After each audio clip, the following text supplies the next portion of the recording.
ממש בקרוב את מוציאה אפליקציה. נכון. לוטוס. מתי כל הדבר הזה הולך לצאת? אני כבר ממש סקרנית. אז נקודה מעניינת לגבי לוטוס, שהיא כבר הושקה, אבל אני עושה את זה מאחורי הקלעים. זה איזושהי שיטת שיווק. אני בכלל פריקית של שיווק, אז כי יש בזה המון המון אלמנטים פסיכולוגיים, ואני גם מאוד אוהבת פסיכולוגיה, אז זה משתלב בצורה מצוינת. אז האפליקציה הושקה פעמיים, פשוט הייתה פתוחה להרשמה, בסך הכל בטוטל במשך 3 שעות, והצטרפו משהו כמו 400 אנשים, אם אני לא טועה, וזה הכל היה כזה נורא מאחורי הקלעים, הם קיבלו כל מיני הודעות ממני, שבאמת אפשרו להם לממש את החלון זמן הזה, והאפליקציה היא פשוט מטורפת, כי אני מקבלת כל הזמן הודעות על בסיס יומיומי, שאני חייבת מסר ממך, ואני רוצה תשובה, ואני צריכה עזרה, ואני צריכה הכוונה, ואני מתמודדת מול אלפי הודעות כאלה. אז אני מקבלת מלא הודעות, ואמרתי, אני חייבת לתת איזשהו מענה בדבר הזה, שזה יהיה אני, אבל לשכפל את עצמי. וזה מה שעשיתי, יצרתי אפליקציה, אני והשותפים שלי, שממש לוקחת את כל הידע שלי ברמה שכל הספרים, כל הסיכומים, כל המפות הכתובות שהייתי עושה פעם, כל הפודקאסטים, הכל, כל מי שאני, שכפלתי את עצמי פשוט, וזה כזה מדהים. איזה מושלם זה. כן. כאילו ממש רויטל נוספת. כן, אז זה גם מה שאני אומרת, כל שאלה שתשאלי אותי פנים מול פנים, זאת התשובה שגם תקבלי בתוך האפליקציה. והתגובות שאנשים כותבים פשוט מטורפות, ואני מאוד מאוד מאוד גאה להיות גם בטייטל הזה של יזמית טכנולוגית. וזה האמת האפליקציה הראשונה שעוסקת בנומרולוגיה, בנושא של מענה לתשובות, בעולם, כאילו לא רק בארץ, בעולם. אין את זה. יש נגיד משהו דומה אולי באסטרולוגיה, אבל בנומרולוגיה זאת האפליקציה הראשונה, ואני סופר גאה על זה. וואו. כן. ומתי כל הדבר הזה הולך לקרות בעצם?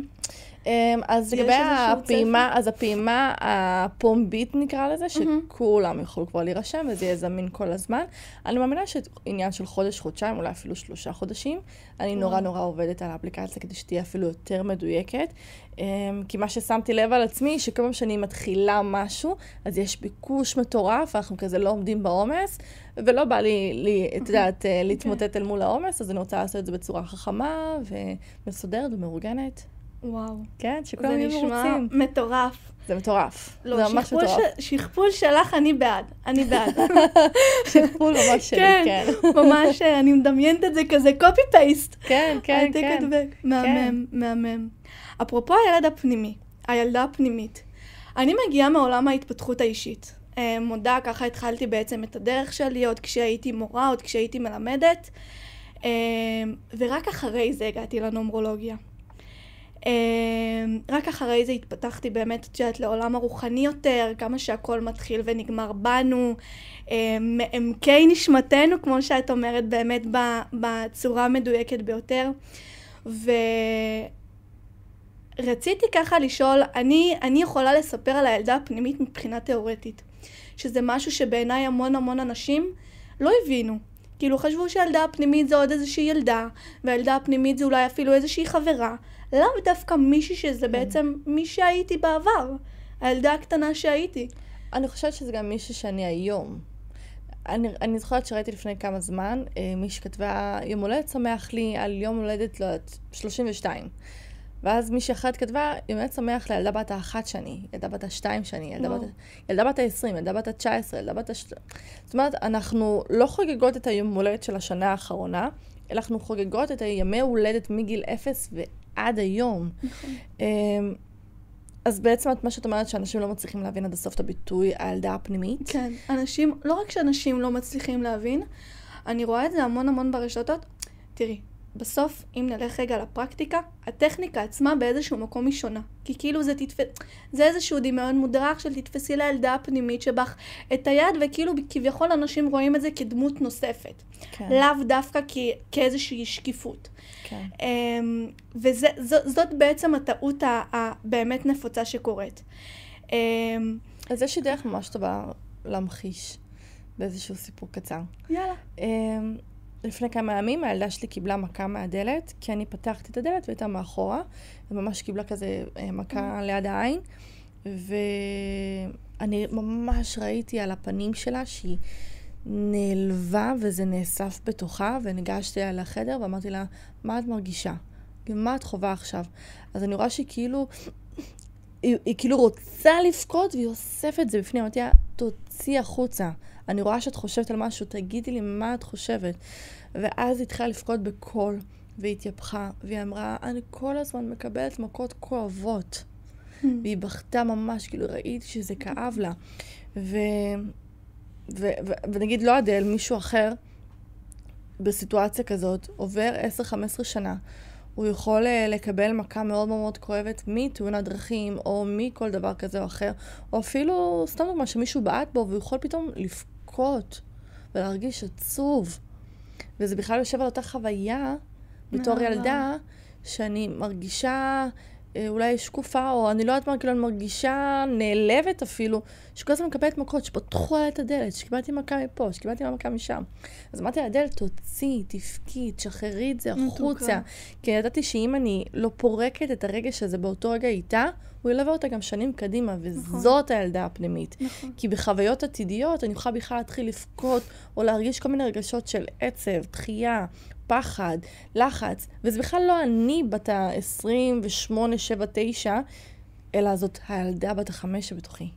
נכון. אני חושבת שהמון פעמים, אגב, אני אתייחס רגע באיזשהו מקום להורים, המון פעמים יש לי משפט שאיתו אני פותחת, שהאופן שבו אנחנו נדבר לילדים שלנו, סליחה, הופך להיות הקול הפנימי שלהם. זאת אומרת, הדרך והאופן שבה אנחנו נראה את עצמנו, ככה הילדים שלנו בדיוק יראו אותנו. וזה תקף לכל גיל. זה תקף לגיל 5, וזה תקף לגיל 20, וזה תקף גם לגיל 30. כי אני חושבת שבסוף כל אדם, איכשהו בוחר להתייחס לעצמו, ואיכשהו שם גם את הגבולות שלו לעצמו, ככה בדיוק אנשים יסתכלו עליו, וככה אנשים בדיוק יבחנו אותו. ואני חושבת שהמון פעמים אצל ילדים, כשהם קורה להם משהו, כשאיזושהי חוויה, אגב, יש גם המון מבוגרים היום שחווים את אותם רגשות בדיוק כמו שהם ילדים. כאילו, כמו למשל ילדותיות יתר. נכון. המקום הזה של, אוי, למה דווקא אני? למה זה דווקא קרה לי? ולכולנו יש אמונות שורש, שיש אותם לכל בני אדם, החל מהגיל הקטן. שזה תרבות, חינוך וזיכרונות. הפחד שאני לא אהיה מספיק טוב, הפחד שאני אהיה לבד, והפחד שלא יאהבו אותי. זה הדבר העיקרי, ואלה האמונות בעצם העיקריות של התת מודע שלנו. עוד פעם, הפחד שלא יאהבו אותי? הפחד שלא יאהבו אותי, הפחד שאני אהיה לבד, והפחד שאני לא מספיק טוב. אלה האמונות בעצם העיקריות שמשותפות, ברור שכאילו יש מה שנקרא כשיורדים לתתי נושאים, לעומק מה שנקרא, אז בסוף זה מה שמשותף לכל בני אדם. כן. ברור שבנוסף לכך, את יודעת, יש עוד המון אמונות מגבילות, ועוד המון חסמים, ועוד המון דברים כאלה ואחרים, אבל בסוף זה מה שמשותף לכולנו. ומאחורי כל אמונה מגבילה, החלטה, פעולה שהאדם עושה, בעצם עומדות האמונות שורש האלה. שזה, כמו שאמרתי, הפחד שלא יאהבו אותי, הפחד שאני לא מספיק טוב, והפחד שאני אהיה לבד, וזה מגיע מהתרבות, החינוך והזיכרונות. מהמקום שבו גדלנו, איפה שחינכו אותנו, הדמויות העיקריות, הדמויות סמכות, בחיים שלנו, והזיכרונות, האירועים שחווינו בחיים שלנו. אני חושבת שהמון פעמים בחיים שלנו, זה יכול להיות מספיק אירוע אחד קטן. אני המון פעמים, מספיק שמגיעים אליי, אמרו לי, קרה לי משהו, אבל זה לא כל כך נורא, אבל זה פגע בי, אבל זה לא כל כך נורא. כאילו, אני יודעת שזה, יצאתי קטנה. ואני המון פעמים אומרת, מי אמר שזה לא כל כך נורא? מי אמר שזה משהו קטן? כל דבר הוא קטן כגדול.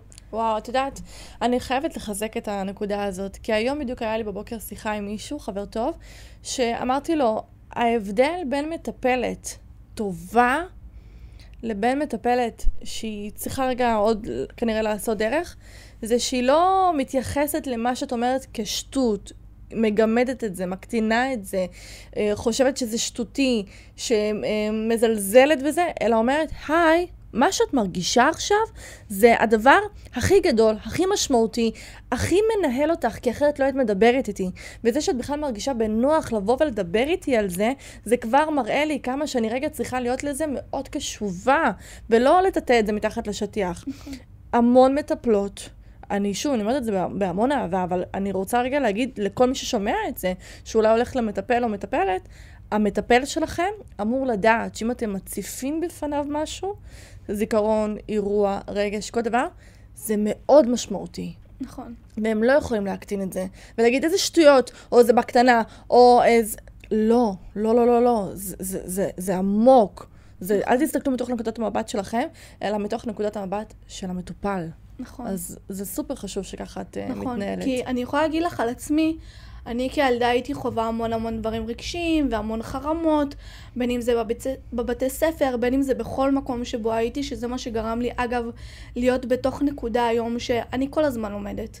לא משנה איפה אני אהיה, בין אם זה הנומרולוגיה, ובין אם זה ה-NLP שלמדתי, ובין אם זה תקשורת מקרבת ומשפחות, ולמדתי כל כך הרבה בתקופה כל כך קצרה שאומרים לי, איך הספקת? ואני בתוך נקודה שבה אני אומרת, עדיין לא עשיתי אפילו חצי ממה שאני רוצה לעשות. כי אני יכולה להגיד לך על עצמי, כילדה, אני אוטומטית רואה את עצמי כילדה במקומם. איזה לא נוח זה לשבת בכיסא הזה. מה האדם חווה? כמה זה יציאה מאזור הנוחות שלו? פתאום לבוא ולהוציא את הדברים החוצה. כמה הוא צריך להיות בסטייט רגשי, מצב רגשי תודעתי, כדי להיות במקום שבו הוא מרגיש מספיק בנוח, ומרגיש מספיק פתוח לבוא ולשתף. אני יכולה להגיד המון מטפלים שהייתי אצלם, שהייתי ילדה, זה כאילו היה הדבר שהכי זכור אצלי ממש כאירוע טראומטי. והדבר הראשון שלמדתי, זה היה כמוהם, אני לא אהיה. כמוהם, כמו האנשים האלה, אני בחיים לא אהיה. וכמו שחשוב לדעת מה כן לעשות בחיים שלנו, חשוב גם לדעת מה לא. מה אנחנו לא רוצים, מה לא נכון. וזה משהו שאנחנו לומדים תוך כדי עשייה, ובמהלך הדרך. ואני יכולה להגיד שבמיוחד שנה וחצי, אפרופו 7 באוקטובר, מאז כל מה שעברנו, הנומרולוגיה זה היה הדבר שהכי הזן אותי בקליניקה. שקיבלתי סיפורים כאילו, באמת, כמו שאומרים, לא עלינו, שלא נדע, שלא יראה באמת לאף אחד. אני יכולה להגיד שהנומרולוגיה באיזשהו מקום גרמה לי להבין שלא משנה באיזה נקודה אני נמצאת בחיים שלי, לא משנה באיזה נקודה המטופל שלי, או המונחה שלי, או המתאמן שלי נמצא בחיים שלו, הוא עדיין נמצא בנקודה טובה. כי תמיד יש גרוע יותר. ואני חושבת שבאיזשהו מקום, כשנכנס העולם הרוחני לתוך העסק, לתוך הדבר הזה שנקרא קליניקה, 1 על 1, אני חושבת שדווקא שם את כאילו רגע מתנתקת מהמוח האוטומטי, המוח שלנו אגב בנוי ממש בהתניות אוטומטיות, ואת כאילו פשוט נמצאת במקום של קבלה. שקבלה בעיניי זה אחד הדברים הכי חשובים, בטח כשמדובר בילדה פנימית, ובטח כשמדובר בכל מקום שבו אנחנו נמצאים בחיים שלנו. לנו עצמנו. אפרופו היום הולדת שדיברת עליה קודם, שאותה ילדה אמרה, יום הולדת שמח לי בשנה הראשונה, ובשנה השנייה, ובשנה השלישית. יש משהו בלקבל את עצמנו ממקומות שלא הכרנו, כי רק שם אנחנו נוכל להיות מספיק טובים עבור הסובבים אותנו, עבור האנשים הכי חשובים בחיים שלנו. כי מאחורי כל אדם בעיניי עומד הוא עצמו. ובשביל להיות טוב לאנשים שאתה הכי אוהב בעולם הזה, אתה צריך להיות טוב קודם כל לעצמך. נכון. אני באמת מרגישה שהרבה אנשים כאן נמצאים בהמון אשמה.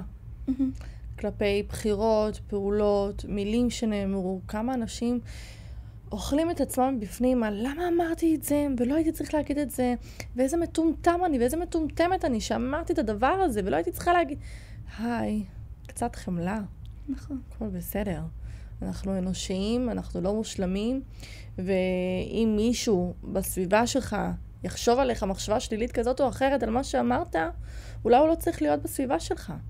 כי אנחנו צריכים להיות בחמלה כלפי עצמנו וגם כלפי הסביבה שלנו, ומי שאני היום זה אוסף של חוויות ואירועים, ודרך שעברתי מגיל 0 ועד היום, ואנחנו צריכים לזכור להגיד, אנחנו לא יכולים להגיד לעצמנו, וואי, איזה אלופה, איזה עבודה עשיתי על עצמי בחצי שנה האחרונה, עשיתי עבודה תודעתית, התפתחתי אישית, אני באמת עבדתי, לא, את עבדת על עצמך מגיל 0.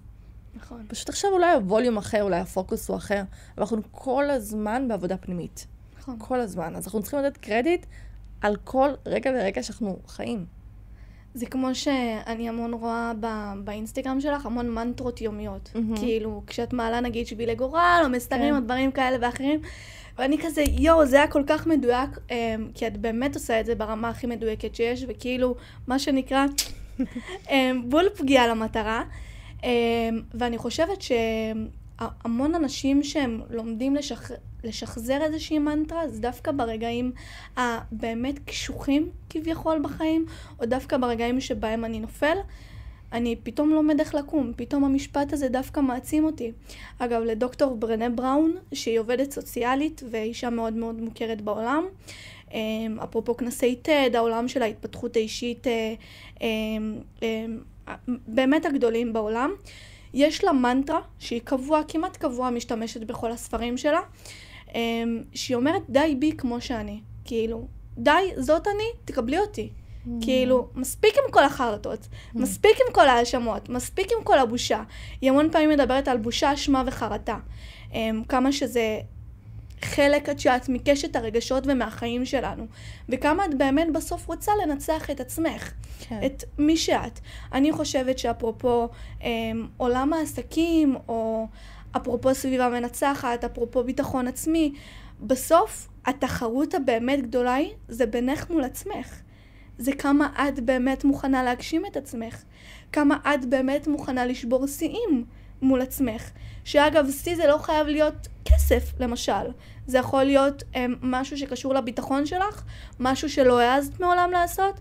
בגלל זה אני כל הזמן אומרת, תעזו, תחלמו, תגשימו, בענק, הכי ענק שאתם יכולים, אפרופו וולט דיסני. כאילו, תחלום הכי גדול שאתה יכול. כי אני באמת חושבת שבאיזשהו מקום, תמיד זה יהיה חלק מאיתנו. כאילו, החיים שלנו לא מושלמים. כן. אין לנו תמונה מושלמת. יש לנו תמונה שלמה. וכשאנחנו נהיה שלמים עם הפאזל שלנו, עם המשפחה שלנו, עם עצמנו, אנחנו נהיה מוכנים לקבל את כל מה שבדרך. גם אם יקרו לנו הדברים בחיים שלנו, כי החיים שלנו לא מושלמים כמו שאנחנו רואים, בטח לא בשנה וחצי האחרונות, שבעזרת השם כל החטופים שלנו באמת יחזרו במהרה, אנחנו יודעים להאחז במה שנקרא באמונה שלנו, במה שבאמת מניע אותנו, במה שגורם לנו להאחז, שזה יכול להיות כל דבר. אבל יחד עם זאת אני חושבת כשאדם לומד את הנקודות חוזק ואת הנקודות חולשה, שם הוא מצליח להרים את עצמו הכי מהר וגם ברמה הגבוהה ביותר. וואו, חזק מאוד. תודה. זה כל כך נכון. כן.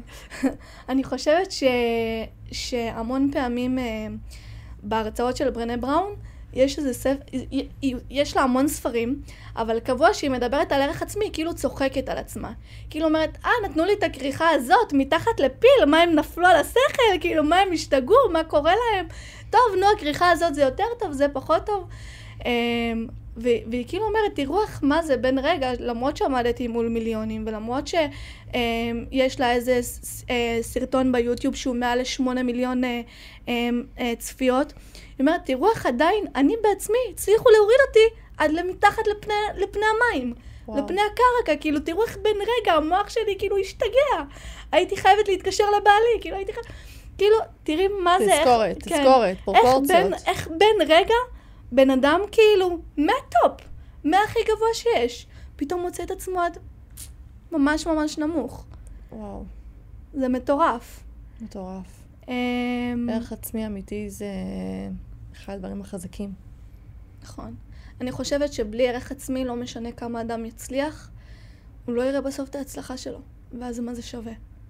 מה זה שווה להצליח? מה זה שווה לעבור דרך? מה זה שווה להגשים את עצמך, או שאנשים יראו אותך כביכול כאדם מצליח? זה כמו שהמון פעמים אני שמה את עצמי בנקודת התחלה שלי. אני אומרת, מה היית אומרת למישהי שנמצאת בנקודת התחלה שלך? איך היית מחזקת אותה? מה היית אומרת לה? אפרופו דיאלוג פנימי ודו שיח. ואני חושבת שאחד הדברים שלי היה קשה איתם, כשהייתי ילדה, זה היה ביטחון עצמי. לא היה לי ביטחון. לא משנה מה עשיתי, וצבעתי את השיער בגיל מאוד מוקדם, והשקעתי ועשיתי, ולא משנה מה הרגשתי, אף פעם לא הרגשתי בטוחה בעצמי. ואני יכולה להגיד כשאת מבינה שהכל מתחיל ונגמר מהבפנים שלך, באמת מהעומק, שם את מבינה שאת לא צריכה צבע בשיער כדי להיות יפה, ואת לא צריכה להתאפר כדי להיות יפה, ואת לא צריכה, יש לך אותך, וזה מספיק. כן. זה מספיק כדי להיות כל מה שאת רוצה להיות. זה כמו שאני המון פעמים אוהבת להשתמש בסיפורי הצלחה. ואת המון פעמים זה משהו שאני חושבת כאילו שאת המון מפרסמת עליו.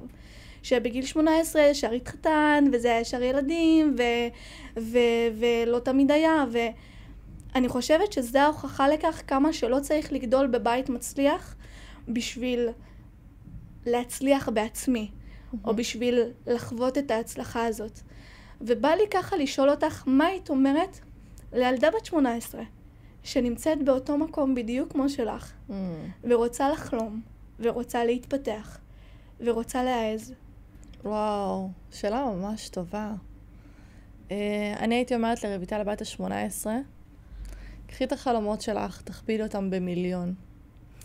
את יכולה כל דבר. תשרפי את הספינות, תאכלי את העולם. אל תשאירי פירור, לא לעצמך, לא לאחר כך, לא לאף אחד. תחלימי בגדול, תעשי בגדול.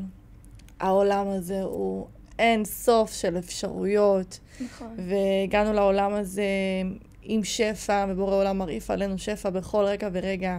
ואם תקחי לעצמך יותר, יישאר לכולם, כי לכולם יש. נכון. מה באמת? הייתי אומרת לעצמי, תעופי הכי רחוק, תעשי הכל מהכל. תחי את החיים, תעזרי לאנשים, תאהבי את עצמך. כן, לגמרי, זה מה שהייתי אומרת לעצמי בגיל 18. וואו. אני חושבת שאפרופו תודעת שפע, למילים בעיניי, וזה גם משהו שדיברתי עליו בפרקים הקודמים, כשעשיתי פרק שלם על רגשות, למילים יש הרבה מאוד כוח, הרבה מאוד משמעות. זה כמו שאני אומרת, המילים שאמרו לי אז, הם עד היום חקוקות אצלי ממש כמו צלקת עד היום. איזה מכוערת את, ואיזה לא יפה את, ומי את בכלל, ואת לא תצליחי. והייתה מורה שכל הזמן הייתה אומרת לי, את לא תצליחי, ואני אומרת, למה אתם מורים? יש כל כך הרבה עבודות בחוץ, כאילו באמת, והרבה יותר קלות, ואת פשוט תופסת את הראש כשאת נמצאת במקום מנקודה אחרת, ואני אומרת, איך אפשר לבוא ולהגיד לילד שהוא כל כך חסר אונים, אתה לא תצליח, או אתה לא תגיע לכל מקום. ואפרופו תודעת שפע, אני חושבת שלמילים יש הרבה מאוד כוח. כאילו, אני יכולה לקום בבוקר ולהגיד איזה מכוערת אני, ולהתמרמר על החיים ולהגיד, וואי, איזה באסה, כאילו, אני מכוערת פצצות. ואני יכולה גם לבוא ולהגיד, מה אני יכולה לעשות עבור עצמי שיכול להיות טוב יותר. אני יכולה להתאפר, זה ירגיש לי טוב. אני יכולה לסדר את השיער, זה ירגיש לי עוד יותר טוב. אפרופו אהבה עצמית, העצמה עצמית, כמו שכולם קוראים לזה. אני חושבת שהעצמה עצמית לא נמדדת בלבוש. איך אתה נראה, או איך אתה מתלבש, או כמה, ואיזה תיק, לא. אני חושבת אגב, אנשים שאין להם ביטחון עצמי ואין להם העצמה עצמית, לא משנה כמה הם יתלבשו, הם עדיין לא הרגישו. כן. כאילו, מבחינתם זה יהיה כלום ושום דבר. ואני חושבת שתודעת שפע בסוף הכל מתחיל ונגמר בעומק, בבפנים שלנו, כמה אני באמת מאמין בזה. כי אני חושבת שהרבה מאחורי האמונה בבורא עולם, והאמונה בקדוש ברוך הוא, והאמונה במה שאנחנו עושים בחיים שלנו, אנחנו בעצמנו צריכים להאמין במשהו. כאילו, זאת אומרת שהכל מתחיל ונגמר בנו, בעצמנו. ואני חושבת שגם בתודעת שפע, שזה לא חייב להיות, תקני אותי אם אני טועה כמובן, זה לא חייב להיות איזשהו משהו כספי או חומרי. זה יכול להיות תודעת שפע, זה יכול להיות גם זימונים, נכון? שפע, אני אתן כמה דוגמאות לשפע. אוקיי. שפע זה גם יכול להיות חברים. שפע זה יכול להיות גם מערכות יחסים. אני אסביר גם איך זה בא לידי ביטוי. כי לדוגמה, אני והמשפחה שלי, בעלי והילדים, נסענו לכמה ימים באילת, ונורא רצינו לעשות טיול קרוונים. וחבר שלו, שלא חבר קרוב במיוחד, אמר לו, תקשיב, אני יודע שיש לך עסק של קרוון, נורא הייתי רוצה לנסוע עם אשתי והילדים לסוף שבוע, קח את הקרוון, אל תשלם. זה שפע. אז מצד אחד גם קיבלנו את מה שרצינו, בלי להתאמץ, בלי לשלם, בלי להפוך עולמות, במשפט, כאילו מה שיצר את המציאות הזאת, זאת הייתה שאלה, אוקיי? ומתוכה נוצרו אין ספור של חוויות מדהימות ומרגשות, וכשהגענו עם הקרוון לאזור הזה של הקרוונים באילת, מצד ימין שלנו היה שכן, מה זה מתוק? אין דברים כאלה, כי זה היה טיול נורא ספונטני. כל דבר שרצינו, בטח, תיקח, מה שאתה צריך, תעשה את זה. זה שפע, אוקיי? היה רגע שרציתי לעשות כמה שעות של יום כיף עם בעלי לכמה דברים, ופרסמתי באינסטגרם, יש פה תלמידה עוקבת, מישהי שיכולה לעזור לי על בייביסיטר לילדים שלי, תוך 5 דקות קיבלתי 10 הודעות של אני, זה שפע. וגם אמרתי, כאילו, מה אני אוכלת בתמורה? כלום, אני רק רוצה שתתני לי איזשהו מענה על איזושהי שאלה מהמם, אני לא צריכה לשלם על זה כסף. זה משהו שיש לי, זה לא את יודעת, אנשים גם שבעל מכולת לדוגמה, שאת רוצה לבקש ממנו משהו, אז הוא מביא לך את האורז, נגיד, בתמורה, אבל זה עלה לו כסף. אוקיי? אז אצלי, לענות לך על שאלה, זה פשוט, זה כמו לנשום בשבילי, זה בקטנה. זה באהבה גדולה גם. זה שפע. זה שהנסיעה הייתה אמורה להיות 3.5 שעות, ופתאום הייתה רק 3 שעות, זה שפע. שפע זה התחושה הכללית שהחיים קלים. וואו. זה שפע. איזה יפה סיכמת את זה. זה שפע. וואו. תחושה כללית, קל. אני חושבת בדיוק הזכרת לי, שהמון פעמים כשאנשים נמצאים באיזשהו מצב רגשי, זאת אומרת טיפולים רגשיים, נלך רגע על עניין הפסיכולוגיים, אנשים שגם באיזשהו מקום עוברים התפתחות אישית, כן? זה לא שזה כזה פשוט. אני חושבת שהם נמצאים באיזשהו מקום של כל כך הרבה רצינות ומיקוד, שהכל הופך להיות קשה פי 7 ממה שזה אמור להיות בפועל. זאת אומרת שכאילו, אני יכולה להגיד לך שאני לפני הפודקאסט והתכוננתי וכל כך הרבה חודשים אחורה, וכאילו, כי זה משהו שהוא לא היה לי רגיל. הייתי רגילה להרצות, ללמד, קליניקה, כאילו, זה מה שאני רגילה אליו, תעזבו אותי בשקט, כזה. ופתאום זה היה כאילו משהו שצריכה לשבת, לבחור באמת אנשים בקפידה, לבדוק שפנויים ולוז ולשנות. וזה פתאום דרש ממני כל כך הרבה. לוגיסטיקה. כן, אפרופו לוגיסטיקה, ממש ככה. וכאילו פתאום זה דרש ממני משהו שלא הייתי רגילה אליו. ואז כשהגעתי זה היה, מה, זה ככה פשוט? כאילו זה ככה, זה סבבה? ככה זה נשאר, זה טוב? כאילו פתאום את מבינה חוזר איזושהי תחושת אוויר, איזושהי תחושת נוחות כזאת. האמת היא שאני שמתי לב שמקור רוב הפחדים זה מה לא נודע. נכון. ככל שנדע יותר, ככה אני אפחד פחות. לדוגמה, לי הייתה פוביה מטורפת מרופא שיניים. והייתי אומרת לרופא או הרופאה, בסוף זה גם לדעת ללכת לאנשי מקצוע באמת טובים, אבל היא הייתה מסבירה לי צעד אחר צעד, מה היא אומרת לעשות, מה אני אומרת להרגיש, מה אני אומרת לשמוע, אוקיי? כאילו, לפרטים האלה, זה נורא מרגיע. אז רוב הפחדים שלנו זה מה לא נודע. אז ברגע שעשית, אז הכל נרגע, הכל היה הרבה יותר קליל ופשוט. אני חושבת שגם המון אנשים... אגב, גם זה שפע, זה שבכלל אנשים רוצים להגיע לפודקאסט ולהתארח. נכון. ונהנים עם עין, כאילו עונים בכלל ההודעות. נכון. זה גם שפע. נכון. האמת שזה אחד הדברים, אני כאילו מסוג האנשים שהכי נמצאת במקום שלי, בפינה שלי, עם העסק שלי, כאילו, את יודעת, הכי מרוחקת מהעולם ובו זמנית גם רוצה לכבוש את העולם. זה כאילו ממש ככה, ופתאום זה היה בעיניי כל כך דרישה לבוא ולבקש ולעשות. כאילו זה היה בעיניי משהו שהוא היה כל כך גדול, ואמרתי, אלוהים, איך אני עושה את זה? ואז אמרתי, רגע, תחשבי על זה רגע. באיזשהו מקום אנשים ישמחו לשמוע. וזה יכול להיות אנשים שלמדת אצלם ובא לך לפרגן להם, וזה יכול להיות עסקים, וזה יכול להיות... כאילו זה שפע שחוזר לשפע. אמת. ואז כשאת רואה את זה ממקום של נתינה, כאילו אני הערך עליון שלי זה נתינה, זה כאילו כל הזמן להיות במקום של לתת ידע, וכאילו, ואת יודעת באמת להיות במקום הזה. אז אמרתי, תראי כמה את נותנת, כאילו, בין אם זה שיתופי פעולה ובין אם לא, כאילו, נתת מקום לבן אדם, אז כאילו זה כמו... בוא נגיד שמידלתי את זה לקליניקה, זה כאילו כמו שאדם מגיע אלייך, ממש ככה. וזה היה ממש כאילו, אני יכולה להגיד שבאמת חוויתי את זה כאיזושהי תחושת שפע, כאילו פתאום איזושהי תחושה שבונה, אנשים כאילו עדיין זוכרים אותך, זה אנשים מלפני המון זמן. כאילו, את לא מתארת לעצמך, אפילו לא באופק שיהיו פנויים לאותם תאריכים, למרות שזה חודשים אחורה. וזה משהו שכאילו את דרש כל כך הרבה, אבל בפועל, כאילו, אני חושבת כשאת מבינה שכאילו, כשאת מבינה שאת אומרת, יאללה, נו, יהיה מה שיהיה. כאילו, יהיה טוב, הכל טוב, כזה, אז את אוטומטית חובה את זה גם בעצמך. נכון.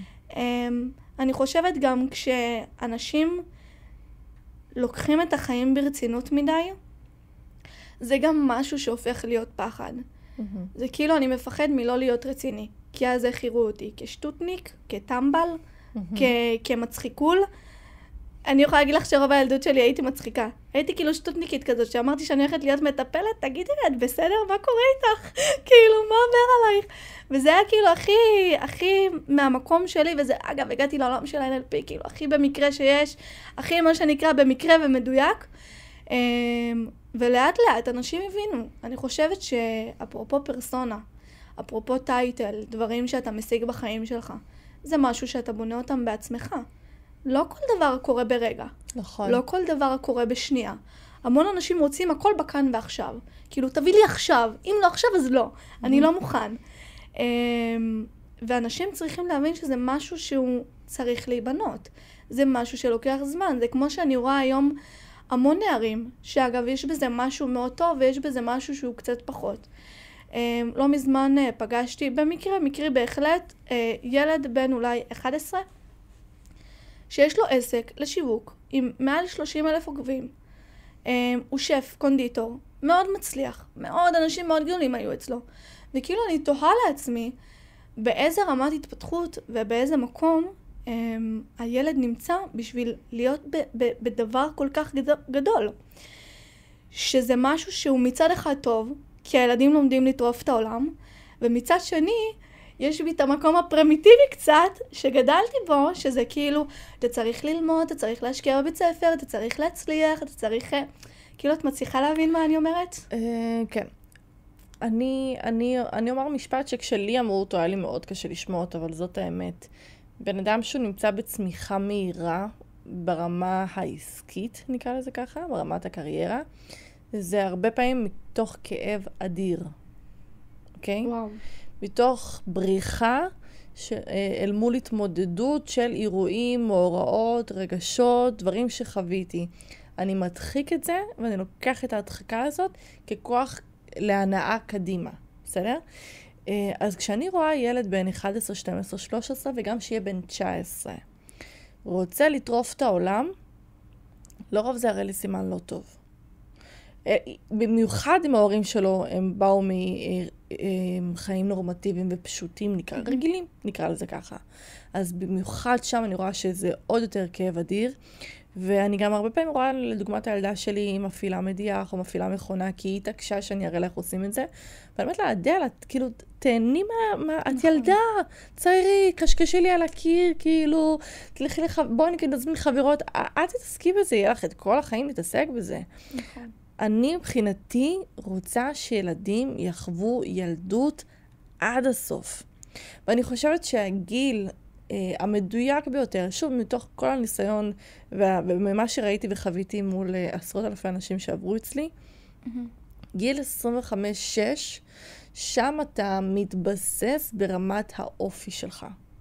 שם אתה מתחיל קצת להבין מי אתה, מה אתה אוהב ומה אתה רוצה. אפרופו הגילאים האלה, אם אני לא טועה, זה שוב לא לתפוס על הגיל המדויק, אבל מגיל 18 עד גיל 25 ברמה ההתפתחותית, זה הגיל שבו באמת האדם, מבחינה פסיכולוגית אגב, זה הגיל שבאמת בו האדם לומד לעצב את האישיות שלו, את האופי שלו, את המקום שלו, את מי שהוא, מה שנקרא, ברמה ההתפתחותית. אני רגע שמה את העניין העסקי בצד, כי זה חלק מהגשמות ויעדים שאדם רוצה להשיג, אבל ברמה ההתפתחותית זה הגיל שבה האדם מקבל כביכול את הזהות שלו, את האישיות שלו, את מה שהוא רוצה לעשות. אז אני חושבת שזה גיל שהוא באמת באמת מדויק, ויחד עם זאת אני חושבת כן, אני חושבת על הילד בן ה-11, עם ה-30,000 עוקבים. 30,000 עוקבים. כדי להגיע לרמת תודעה כזאת, אני אמור להיות בתפעול פנימי קרוב תגידי, 2. משמע כבר מגיל 9 הוא הרגיש רצון לעשות את זה, בסדר? ואם מגיל 9 הוא הרגיש רצון לעשות את זה, משמע סביב 4 שנים הוא הרגיש צורך, הרגיש צורך להוכיח שאני טוב. אז כבר מגיל 5, הוא יתהלך עם קול פנימי של אני לא מספיק טוב. נכון. ואני חייב להוכיח שאני כן. וואו. לא, לרגע... אז בא לי להגיד כזה, מה קרה לך בגיל 5? כן. לא, הוא גם, אחרי זה בדיעבד, תקופה מאוד ארוכה אחרי זה, היה לו איזשהו רעיון. לא יודעת אם זה היה רעיון כמו שזה היה איזושהי מליאה כזאת, יכול להיות שזה היה אולי משהו שקשור לכנסת, לא התעמקתי בזה יותר מדי, ואז הוא אמר, היו לי חרמות מאוד מאוד קשות בבית הספר. כאילו זה ברמה שאף אחד לא רצה להיות לידי. אף אחד, כאילו... אז אם אני שוב חוזרת לזה, זה לא שאף אחד לא רצה להיות לידו, אני יצרתי מציאות שבה אף אחד לא רוצה להיות לידי. אז מה עשיתי למישהו, סביב גיל 5, שם לא רצו להיות לידי? אולי אני שברתי צלחת ואמא שנורא התעצבנה ואמרה, אני לא רוצה לדבר איתך עכשיו, היא נכנסה לחדר, ושם הרגשתי חרם לראשונה בחיים שלי. נכון. זה כמו שהמון פעמים, אני לא אוהבת להשתמש במילה חרם. זאת מילה שאני לא משתמשת בה, זאת מילה מאוד מתקרבנת, זאת מילה מאוד, מאוד קשה, מנטלית כזאת, שאת שומעת חרם, את אומרת, אוי, מסכנון, כאילו, איזה עצוב. אני לא מאמינה במילה הזאת. אני חושבת שאם יש משהו שאדם יכול להשיג, בדיוק כמו שהוא משיג מטרות שהוא רוצה, בדיוק כמו שהוא משיג משחק מאבא, אז הוא יכול גם להשיג חברים וחברות. כאילו, אני חושבת על זה ככה פשוט. בגלל שהייתי במקום מאוד מאוד נמוך ברמת החברות שהובילו לאלימויות מאוד מאוד קשות. אז אני באה ואומרת, רגע, כאילו, אני לא מתייפייפת. אני לא באה ואומרת, בואו, צמחתי כאילו מלמעלה. עברתי אלימויות קשות. כאילו, ברמה שאמא שלי כל יום התפללה שהילדה שלה לא תמות. זאת הייתה הרמה. וואו. כן. ואני חושבת שבטח ובטח עם תוספת של מחלות לב וריאות והכל ביחד. שהיו מגיל ילדות? מגיל ילדות. נולדתי עם מחלת ריאות ולחץ ריאתי והמון אירועים של מוות קליני. אמא של אמא נפטרה לפני שנולדת? לא. היא לא מזמן נפטרה בחודשיים האחרונים. כי ריאות זה קשור לנטישה. ואם את נולדת עם עניין של ריאות, משמע אמא שלך במהלך ההיריון או לפניו הרגישה נטושה. ולא אנחנו מרגישות נטושות מצד האמא. כי ההורים שלי היו גרושים מגיל צעיר, אז יכול להיות. אז אולי זה, כן. וואו, לא חשבתי על זה. וואו, ממש. והיו לי המון אירועים של מוות קליני, אז כאילו, תחשבי שעם כל הסיכויים, כאילו, שאמא כל כך נאבקה על הבת שלה, זה כאילו פתאום להגיע לתוך איזושהי מערכת כל כך סוגרת ואלימויות, ואני אומרת לך, מכיתה א' עד כיתה י"ב, זה היה נון סטופ. איפה, מה בילדה שלי לא בסדר? מה קורה שם שהוא לא בסדר? כאילו בבית היא פורחת ושמחה, מה קורה שם? והייתה לי מנטרה, כשאני אצא מהבית ספר, אני אהיה עם ביטחון עצמי. כשאני אצא מהבית ספר, אני אשיג כל מה שאני רוצה להיות. אגב, תמיד ילדים היו סביבי. תמיד, מגיל 0, גיל 10, זה ברמה שהשאירו אותי עם ילדים בבית לעשות בייביסיטר. כאילו, הרמה אצלי עם ילדים זה מה שנקרא ייעוד. זה ברמה... את בגורל 3? האמת שאני 8, אבל זה תמיד היה ייעוד, כאילו, תראי, לא נולדתי נומרולוגית, אבל זה תמיד היה, זה שלך. היה אפשר להגיד הכל. ילדים זה שלך, זה שלך, זה שלך. זה תמיד היה סביבי, גם לא משנה כמה התחמקתי, כאילו, די, תעזבו אותי, זה כאילו, משל בואי, כאילו, כזה. זה תמיד היה שלי, וכשאת מבינה אז אפרופו, אני אחזור רגע קודם לכן, אז אני יודעת מה זה להיות באמת במקום הזה של הילדה המוחרמת. אני יודעת מה זה לחוות את התחושה הזאת של אף אחד לא רוצה להיות לידך. ואני יודעת גם מה זה להיות מפוצצת ביטחון עצמי. להשמיע את הקול שלי. להשיג את הסביבה המנצחת שלי ברמה הגבוהה ביותר. וכשאת שמה את זה על שתי דברים, אני נלחמתי באש ובמים, בין אם זה מאמנים, בין אם זה אנשי עסקים שהלכתי אליהם, בין אם זה התפתחות, שילמתי באמת מיליונים על הדברים האלה, כאילו, זה עקפת מיליונים, ברמה הזאת. למה? כי רציתי להצליח, הייתה לי מטרה אחת וזה היה להצליח, אבל להצליח מהבפנים, עם רעב להצליח, עם אש בעיניים, ואני חושבת שברגע שיש איזושהי איזשהו משהו שאדם רוצה להשיג, אין דבר העומד בפניו. אין דבר העומד בפניו. זה גם למה אני מרשה לעצמי היום להגיע ממקום שהוא טיפה מעל, ולבוא ולהגיד, אתה לא מוחרם, חבר. בחרת להיות לבד. קום, לך תשיג חברים. אני לא באה ואומרת, לך תשיג את החברים הכי יפים, את החברים הכי מוצלחים, באותה רמה כמו שלך. מה אתה עושה? מה אתה אוהב לעשות? חוג כדורגל? איזה כיף, חברים בכדורגל, נכון? כזה הכי סביב המנצחת שיש. הכי כל אחד מרים לשני, נכון? בחוג ריקוד. כל הבנות, איזה קוקס נעשה היום, ואיזה קוקו מתוח לקראת הופעה. כאילו, אני באה ואומרת את הדברים הכי קטנים. אפרופו התפתחות אישית, זה משהו שהוא מאוד מאוד נפוץ היום אצל ילדים, אז אולי ללכת לסדנה יחד. כאילו, אלה הדברים הכי קטנים שיש. כן. ואלה הדברים הכי משמעותיים. כשאני הכרתי לראשונה בחיי חברות, זה היה בגיל 18 בסדנה של התפתחות אישית. וואו. אמיתי, ופעם ראשונה גם בחיים שלי נסעתי לתל אביב לבד. אני בחיים לא אשכח את זה. וכאילו, ואלה בנות שעד היום אני אראה אותם, אני אחבק אותם. כאילו, אנחנו הכי נקפוץ אחת על השנייה. כי שם את באמת, אני חושבת שברגע שאדם מציף, תקני אותי אם אני טועה, יכול להיות שרק אני מרגישה ככה, אני חושבת שברגע שאדם מציף אל מול אדם שיושב מולו, נקודות כאב ונקודות חולשה, וכך גם נקודות חוזק. שם החיבור ברמת ההזדהות מאוד עמוקה. נכון. ומאוד עצומה. חיבור עמוק ואינטימי. כן. ואני חושבת שדווקא שם כאילו נוצרות החברויות הכי גבוהות שיש, והכי עוצמתיות שיש. וחברים זה לא לנצח. הכל בחיים שלנו זה דינמי, וזה זמני. והכל מדויק. המון אנשים כאילו נמצאים בתוך איזושהי נקודת הנחה שאם לא היה לי חברים בילדות, אז לא היה לי חברים אף פעם. כל החיים צחקו עליי, אז ימשיכו לצחוק עליי. אני חושבת שבכל מקום, ומי כמוך יכולה להגיד, שבכל מקום שאתה נמצא, בין אם זה בהרצאות, ובין אם זה במקומות שאנחנו נמצאות, או שאת נמצאת, יהיה אדם שיואב יותר ויהיה אדם שיואב פחות. אני נורא אוהבת את זה אני לא עשיתי צבא לצערי, כי אני התחתנתי בגיל 18, אז לא יכולתי, אבל אני נורא אוהבת את זה שבמדינה שלנו, אנחנו יוצאים מהקונחייה שלנו כשאנחנו הולכים לצבא. כי פתאום אנחנו חווים מלא אנשים, מלא סגנונות, וכאילו פתאום נחשפים באמת אל העולם. והבית ספר, מגרש המשחקים למעשה, הוא מייצג את התודעה הקטנה שלנו. כי ברגע שאני יוצא מהבית ספר והולך אל החיים האמיתיים, אני קולט כמה מסות של אנשים יש בעולם, וכמה אנשים מדויקים הרבה יותר עבורי אני יכול להכיר ולפגוש ולרקום איתם מערכת יחסים, כי בית ספר כמו מאלצים אותך להתחבר אחד עם השני. אבל אולי אנחנו לא מדברים אותה שפה, אולי אנחנו לא קשורים אחד לשני, אולי אין לנו תפיסות עולם, ובגלל זה אני גם אומרת שככל שאנחנו מתקרבים לגיל 25, אני יותר מבין מה אני מחפש ומה אני רוצה ומה מדויק עבורי, וכל מי שבאמת שומע את הפודקאסט הזה, והלוואי ונערות ונערים ישמעו את הפרק, אם אתם מרגישים עכשיו בודדים לבד, ושאין לכם חברים, ושאין לכם יותר מדי מי לדבר, ושאתם מרגישים נורא בודדים, וואו, זה עניין של זמן, אחד. אתם לגמרי הולכים ליצור כמה חברים שאתם רק רוצים, ברגע שגם תדעו מה מעניין אתכם. כי בהתאם לתחומי העניין, כך גם תוכלו ליצור חברים. וזה גם בסדר שאתם מרגישים שאני יכול להיות 10 אנשים בבן אדם אחד, מהמם.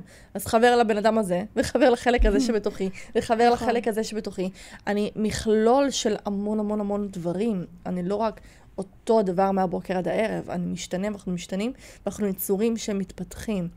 אז כל מי שמרגיש בודד, וואלה, באמת, שזה לא קשור לחברים שלכם מתוך בית הספר, וברגע שנחשפים אל העולם, אתה פתאום קולט כמה שפע של טוב יש.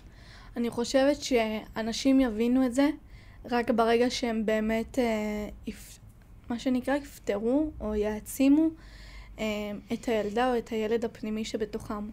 כי רק ברגע שאתה לומד להכיר את עצמך מהבפנים שלך, אתה יודע באמת כמה רחוק אתה יכול להגיע. אתה יודע באמת כמה אתה מסוגל, את יודעת באמת כמה את יכולה, וכמה שזה לא נמדד היום אצל רוב הנערים זה עידן היופי. כמה אני יפה מספיק בשביל כולם ופחות בשבילי. אז אני חושבת שבאמת היום, לא רק אצל נערים, אני חושבת גם אצל נשים מבוגרות, נשים שלא יכולות, שקשה להם להיכנס להיריון, ונשים שהן פתאום אחרי לידות מתקשות עם סימני מתיחה, את יודעת, עם כל ההורמונים והגוף שמתחלף. ואז כשאת אימא לילדים, אז זה התחושת חרטה של מה שלא הספקתי כשהייתי ילדה ודברים שאני עוד רוצה לעשות. שאגב, אני מאמינה שאף פעם לא מאוחר מדי לחוות ילדות כילדות מאושרת. אני חושבת זה לא תקף באמת לגיל. בכולנו יש את הילדה או את הילד הפנימי שעדיין רוצה שיכירו בו, שעדיין רוצה שתצליח, שעדיין רוצה שתגשים את עצמה, שעדיין רוצה שתעז. ואני חושבת שהמשפט הכי מדויק שאני יכולה לתת זה תעזו מהילדה הפנימית בתוככם. תעזו מהמקום הכי עמוק שלכם, מעמקי נשמתכם, מהמקום שבו אתם הכי לא האמנתם שתצליחו, דווקא משם. מהמקום שהכי לא חשבתם, זה כמו שאומרים שהחיים הם הפתעה אחת גדולה. אנחנו כל הזמן לומדים, ואין לדעת מה יהיה יום המחר. תעזו מהדברים שאף פעם לא חשבתם שיקרו. כן, מדהים. מהמקומות שאף פעם לא חשבתם שתשיגו או שתצליחו. כל דבר. זה כמו שאני מאוד אוהבת, זה כמו שכשאני הסתכלתי על האנשים שאני רוצה שיתארחו כאן, אני אוטומטית לקחתי את הסיפור שלהם כסיפור הצלחה. לא משנה באיזה מקום הם נמצאים היום, לא משנה מה הם עושים היום, לא משנה, אותך ספציפית, גם למדתי אצלך, אז אני באמת יודעת מהממת שלי, שככה תשעת, אבל זה היה ממקום שאמרתי, לא משנה באיזה נקודה הם נמצאים, מבחינתי אני רואה את הסיפור הזה כסיפור הצלחה. כי אני חושבת שהמון, בטח בעולם ההרצאות, את בטוח תוכלי להזדהות עם זה, אף אדם לא יעלה לבמה אם הוא לא חווה את ההצלחה שלו. כאילו, אף אדם לא יעלה לבמה מנקודת כאב. וואי, תקשיבו איך כואב לי, איך רע לי, כאילו, לא קיים. אנשים ילכו הביתה. לא קיים, כאילו, אין את זה היום. זה דווקא ממקום שבו את עצמך הצלחת, ואת רוצה להעביר את זה לאדם אחר.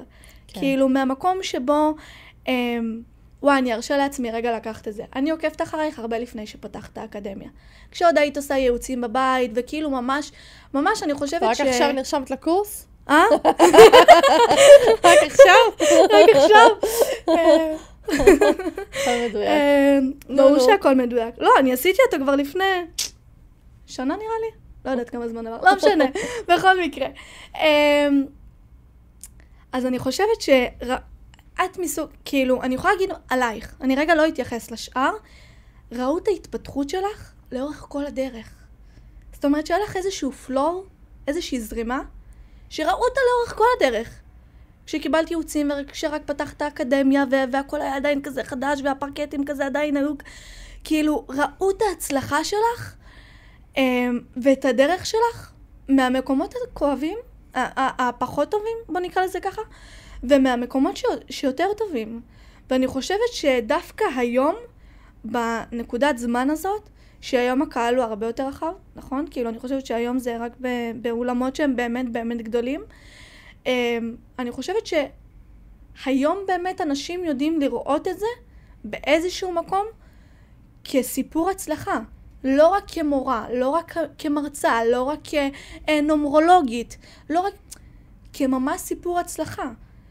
כי אני חושבת שדווקא כשאדם מצליח, לאו דווקא מצליח, דווקא כשאדם חווה בעצם את הדברים שהוא רוצה להשיג בחיים שלו, שם הוא בעצם רוצה לבוא ולהעביר את זה לאדם אחר. אני יכולה להגיד על עצמי שאני אולי 5 שנים בתחום, בוא נגיד 5 שנים, סבבה? עד לא מזמן לא יכולתי לדבר על הסיפור שלי. כאילו אני, הפרק שלי, של הסיפור האישי שלי, רק בפרק הבא. לא זה, אחריו.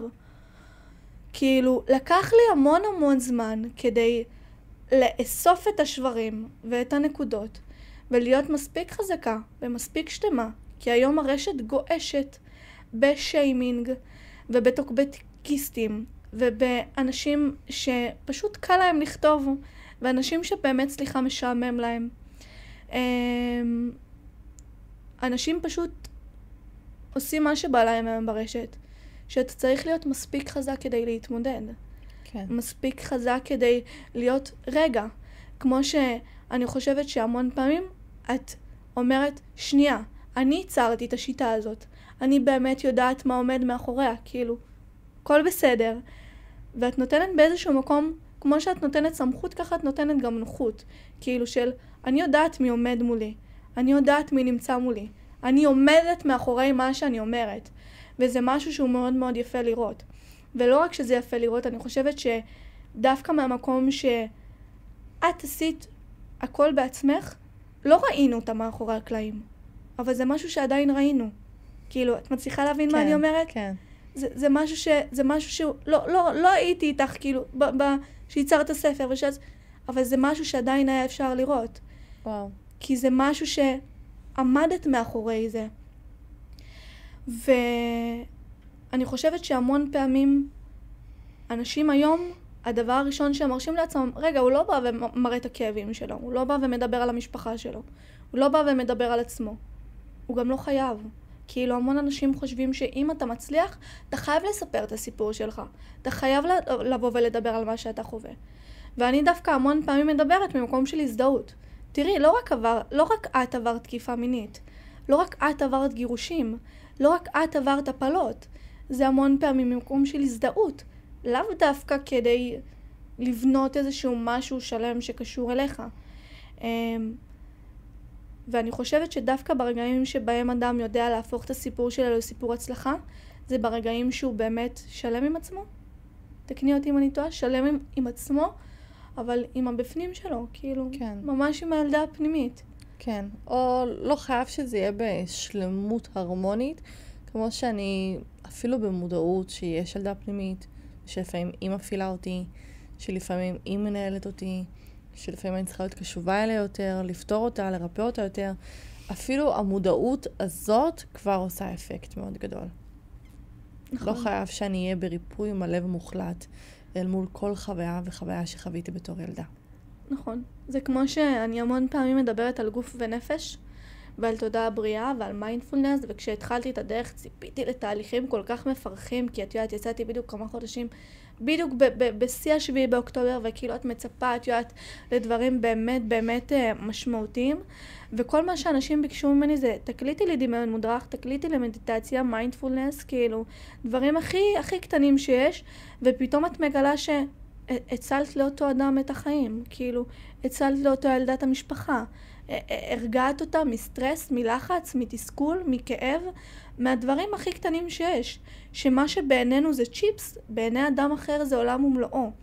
אפרופו הזדהות, אפרופו טיפול רגשי, אפרופו הילדה הפנימית. אני חושבת שברגע שאתם יודעים לשקף לעצמכם ולהיות בהבנה שמה שאתם עברתם, אדם אחר לא עבר, ומה שאתם חוויתם, אדם אחר לא חווה, זה כמו שאף פעם אל תשפוט אדם עד שאתה לא נכנס לנעליו. דווקא ברגעים האלה, את באמת, אני חושבת שזה המשפט שאני הכי הולכת איתו לאורך כל הדרך.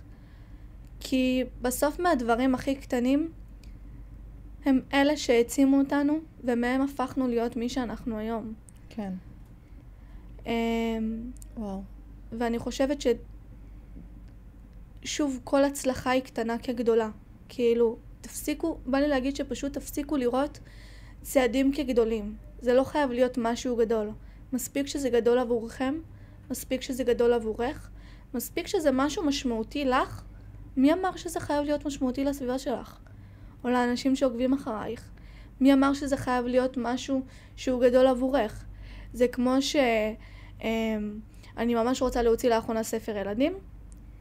ממש זה משהו שאני מאוד מאוד רוצה ומאוד עובדת עליו. והדבר הראשון שאמרתי, וואי, לכולם יש ספרים. כאילו, העולם שלנו כל כך רחב שכאילו אמרתי, מה, עוד ספר? ואז אמרתי, רגע, בזה אין את השם שלך, ואין את הסיפור שלך, ואין את הדרך שלך. ולכל אדם יש את הדרך שלו, ולכל אדם יש את הסיפור שלו. ואני חושבת שהמשפט הכי טוב אם הייתי הייתי כותבת ספר ילדים שמסביר אולי איך אנשים הופכים להיות אולי מלאכים בשמיים. שיתחבר לסיפור האישי שלך. נכון, גם מהמם. סיפור שיכול להנגיש את הדבר הזה שנקרא מוות. נכון. בצורה כלילה ומחברת. אני חושבת שזה יכול להיות מדהים. אהבתי. לוקחת, ממש לוקחת אליי. איזה צמרמורת לרגע. במיוחד עכשיו, במיוחד בתקופה הזאת. נכון, כי... תתחילי פרסום המונים כבר היום, תקשיבי לי, באמת. כן, אני חושבת שדווקא בספרים, כאילו פתאום, אני אגיד לך מה, כשאת רואה את זה היום מתוך מקום שאת נמצאת במקום הזה כבר, את כאילו רואה קהל שהוא מאוד רחב. אז זאת אומרת, זה כבר יש, וזה כבר יש, וזה כבר יש. אבל אני חושבת שלכל אדם יש את הסיפור שלו. נכון מאוד. ולכל אדם יש את הדרך שלו. נכון. את יודעת כמה ספרים בנומרולוגיה יש? אלפים. וואו. אלפים. וואי, הסיפור היחידי שאני מכירה זה הספר היחידי שאני מכירה זה שלך. לא ראיתי ספרים לנומרולוגיה. אלפים יש. וואו. באנגלית 10,000, אם לא 100,000. בטח. וואו. כן. וואו. לכל אחד יש את המקום שלו ואת המסר שהוא צריך להעביר לעולם. נכון. וואו, עשית לי חשק ממש... קדימה, היום. לזרוק את עצמי על זה ממש היום. וזה משהו שאת יודעת, כאילו, כשאת... אני חושבת שיותר... רגע, ניקח את זה להתפתחות האישית. כל דבר, זה אני עשיתי. יש איזושהי מקום של תחרותיות, יחד עם קרדיטים. מי כמוך היום יודעת מה זה קרדיטים ומה זה זכויות יוצרים ומה זה את המקום הזה של אני עשיתי ואני והכוחניות הזאת, שדווקא כשאדם לומד לשחרר ואתה אומר כאילו בוא, זה שלי, הכל טוב, כאילו מוכח, לך תעשה מה בא לך, יתבעו אותך. כאילו, ממש ככה. זה גם אפילו עניין של קרמה. נכון, קרמה איזה ביץ'. לגמרי. זה עניין של קרמה, ולאורך זמן זה לא מחזיק מעמד, אני שמתי לב. בוודאי שזה לא מחזיק מעמד, כי אתה עושה משהו שהוא לא שלך. כי אם לא עומד מאחוריך משהו אמיתי, משמעותי, נכון. עמוק, זה לא יחזיק מים. זה לא מחזיק מעמד. לא רק שזה לא יחזיק. המון אנשים עושים את זה ממקום של כוחניות. מאחורי כוחניות עומד חוסר ביטחון. או חוסר אומץ. כאילו גם אומץ זה סוג של פחד, כאילו להעיז. ודווקא ברגעים שהוא מבין שהאדם בשלו, כאילו עדיין מה שנקרא אני בשלי, אחי, לך תעשה מה בא לך, פתאום אותו אדם, וואי, רגע, היא לא רואה אותי יותר, היא לא מתייחסת אליי, היא לא שמה לב להודעות, אולי היא רוצה לעשות משהו, ואז מתחיל הפחד. כן. ואז שם צץ הפחד והכל נעצר. אני יכולה להגיד על עצמי, בוא נגיד שברשתות היום אני כמעט 1,000 עוקבים, שזה לא הרבה. יש הרבה יותר ממני, ואני יכולה להגיד שמתחילת הדרך שלי, לא משנה איפה הייתי, לא משנה באיזה כיתה הייתי, מישל. לא משנה מה היה, זה תמיד היה מישל, אבל ממקום של אני לקחתי לה. כאילו לקחו לי עשרות קורסים וסיכומים ודברים שבניתי כאילו ברמה שאם הייתי, בוא נגיד, שזה גם למה עצרתי הרבה מאוד פעמים. כי זה היה כבר כמה אפשר עוד לבנות, כמה אפשר עוד לעשות. כן. ואני יכולה להגיד שרק לאחרונה במיוחד, אחרי כל מה שלקחו לי, ואחרי כל מה לקחו לי, שתו לי, זה המקום המתקרבן, אבל אני רגע אגיד כי זה באמת עבודה שהיא כל כך מפרכת, ובואו לבנות היום קורס בדיגיטל, זה לא פחות קשה מעבודה שהיא ידנית. כן. זה פשוט דיגיטלי. כאילו, אין הבדל, אנשים לוקחים היום דיגיטל כפשוט, כקליל. זה לא קל לשבת מול המחשב כל כך הרבה שעות ולעבוד. ודווקא מהמקום שלמדתי לשחרר, יאללה, קחו, כאילו, לא חסר עוד דברים. לא חסר עוד דברים לעשות, לא חסר עוד דברים, תעת, בדרך. ואני חושבת שדווקא ברגעים שאת לומדת פשוט לשחרר, שם הכל קורה. ושם הכל קרה. כשאני הבנתי שהלקוחות שלי זה בסוף מי שבאמת סומך עלייך, ובהרצאות זה מי שבאמת רוצה להגיע אלייך ולשמוע אותך. אני המון פעמים אירחתי אנשים, ונתתי להם את כל הבמה. כאילו, קחו, מה שבא לכם, ואנשים קפצו על זה. כי בסוף את נותנת להם, תעת, איזושהי במה, איזשהו משהו. ואז מגיעים התשובות, מגיעים המסרים, אבל אני רוצה לשמוע אותך. כן. הגעתי אלייך, כן. אני רוצה אותך, כזה. ואז את מבינה כמה באמת יש חשיבות למה שאת עושה. נכון. כאילו, למה שאת באמת רוצה להשיג. ואני חושבת שאין גבול באמת לריפוי שלנו. אין גבול למה שאנחנו רוצים להשיג. אין גבול לפגמים שלנו. אין איזשהו משהו סטופ שבו אתה אומר, זהו, מעכשיו הכל הולך להיות טוב. כי יש גם את החיים שמלמדים אותנו. והחיים מלמדים אותנו טוב טוב, כמה שהכל, לא הכל מושלם ולא הכל זוהר, וכמה שאפשר מפה להיות פה. וזה בסדר, כי רק ככה אני חושבת שאנשים לומדים. ויחד עם זאת אני גם חושבת שדווקא ברגעים האלה אנחנו באמת לומדים על עצמנו, להכיר את עצמנו ממקומות שלא הכרנו, ברמה הגבוהה ביותר. וזה חיבר אותי למשפט שאמרת שאת לא תמיד צריכה להיות בריפוי. זאת אומרת, את לא חייבת לחוות ריפוי כל כך עמוק בשביל כאילו לחוות את ההצלחה. את ההצלחה, את העומק של התהליך. זה כמו שהיום המון פעמים אומרים לי, אבל מה, מישל, זה NLP וטיפול רגשי, ואיך זה מתחבר לפסיכולוגיה, ואיך זה מתחבר למוסדות חינוכיים, ואני באה ואומרת, קודם כל, אני לא במוסדות. יש סיבה שיצאתי משם, הכל בסדר. דבר שני, אני אגיד שכל מה שהורה היום מחפש, זה כלים. נכון. זה כלים. אני כאילו חשבתי שתמיד זה יהיה המקום של, וואי, רגע, אבל לא עשיתי את ההכשרה הזאת, ולא למדתי את זה, ותואר בזה, וכאילו הרחבה בזה. כאילו, תמיד היה את המקום של איזשהו חוסר. ואז, פתאום את מגלה עולם, שבו אנשים אומרים, תקשיבי, אני רק צריכה דרך להתמודד. זהו. כאילו, רק תגידי לי איך להתמודד עם ההתפרצות זעם הזאת. רק תגידי לי איך להתמודד עם זה שהיא לא רואה אותי. אני מרגישה שקופה לידה. רק תגידי לי איך לתת לו יותר ביטחון עצמי. ואני חושבת שמאחורי כל כלי, הטיפ הכי טוב שאני יכולה לתת, זה ביטחון עצמי. כי רק כשיש לך ביטחון עצמי, אתה תהיה מוכן לקבל את הכלים שלך. כן. ולקבל את עצמך ממקומות שלא הכרת. וואו, לגמרי. ילדים זקוקים לשמוע מאיתנו כל הזמן מנטרות חיוביות, כל הזמן. נכון. כמו שבוע שעבר לקחתי את הבן שלי לרופא שיניים, ובאמת אני הופתעתי ממנו ממש, איך הוא התנהל שם בגבורה. היה קצת שהוא בכה, אז ליטפתי לו קצת את הרגל, ממש זה כזה, כאילו כזה. וכשיצאנו משם, אמרתי לו, דוד, אני גאה בך. אתה אלוף, ממש. אתה היית שם, באמת, אני לא יודעת איך לתאר אותך, אתה פשוט אלוף. אני לא אלוף בכלל. למה אתה אומר ככה על עצמך? כי אני בכיתי ואת ליטפת אותי. אמרתי לו, זה לא, איך שאתה בכית זה כלום. אתה יודע איך אמא בוכה? אתה יודע איך אדל בוכה? אתה יודע איך אבא בוכה אצל רופא שיניים? אתה פשוט גיבור. באמת, אמא? כאילו, הם צריכים את ההטמעה הזאת כל הזמן. תראה, אני חושבת שאפרופו הנחיית הורים, אני רגע אגיד רואים הורים, כשאני למדתי את הנחיית הורים, היינו ממש ילדים. כולנו בנות 30 ו-40 פלוס. ראינו את עצמנו כילדים ברמה שהיה שיעור שלם שציירנו קשת ושמש, כאילו, זה היה מצחיק ברמות. ואמרתי, כאילו, באמא שלכם, בשביל זה באתי. מישל תחכי לסוף, כאילו, זה היה כאילו ממש ככה. והיום אני חושבת שהדרך הכי טובה לראות כל אדם, לא משנה באיזה גיל הוא נמצא, כילד. נכון. כי כילד תמיד יהיה איזושהי רגישות מסוימת. זה כמו שכשאני קבוע מדברת על זה בקליניקה, המשפט הראשון שאני פותחתי איתו, מתי בפעם האחרונה הרגשת ילדה? עזבי רק את הבית, עזבי שנייה את הילדים. מתי בפעם האחרונה הרגשת ילדה? באיזה גיל היית רוצה להיות? אם הייתי נותנת לך את ההזדמנות לחזור אחורה בזמן. כי אני חושבת שרק ברגע שאת יודעת לתת לאמא תשומת לב כילדה, לתת לה את המשאבים ואת הבאמת תשומת לב, כי בסוף כולנו בני אדם.